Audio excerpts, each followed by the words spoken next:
Welcome to this lesson on statistics. Today, we are going to demystify population variance. It looks like a complex equation, but by the end of this video, you will understand exactly how it works and why we use it.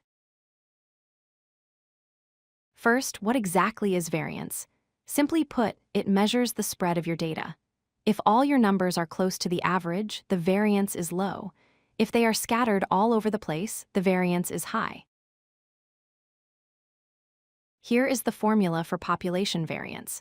It is read as sigma squared equals the sum of x minus mu squared divided by n. Don't worry if that sounds like a foreign language right now. We are going to break it down piece by piece. The first symbol you need to know is mu. This Greek letter represents the mean, or the simple average, of your entire population.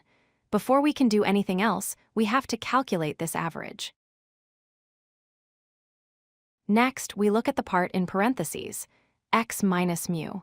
This calculates the deviation, or distance, of each individual data point from that average we just found. We do this for every single number in our data set. Once we have those distances, we square them. Why? Because some distances are negative and some are positive. If we just added them up, they would cancel out. Squaring makes everything positive and gives more weight to extreme values. Now we see the big sigma symbol. This is the mathematical instruction to sum. It tells us to add up all those squared numbers we just calculated.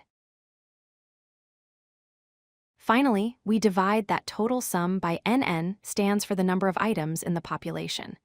Essentially, we are finding the average of those squared distances.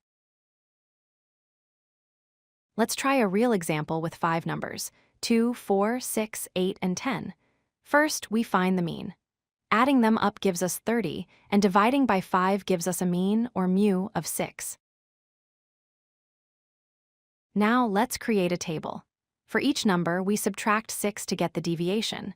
Then, we square that result. For example, 2 minus 6 is negative 4, and negative 4 squared is 16. When we sum up the squared column, we get a total of 40.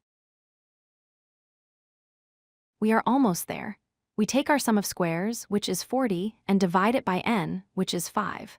40 divided by 5 gives us 8, so the population variance for this data set is 8. So our variance is 8. This number is useful, but it is in squared units. To get back to the original units of our data, we often take the square root to find the standard deviation.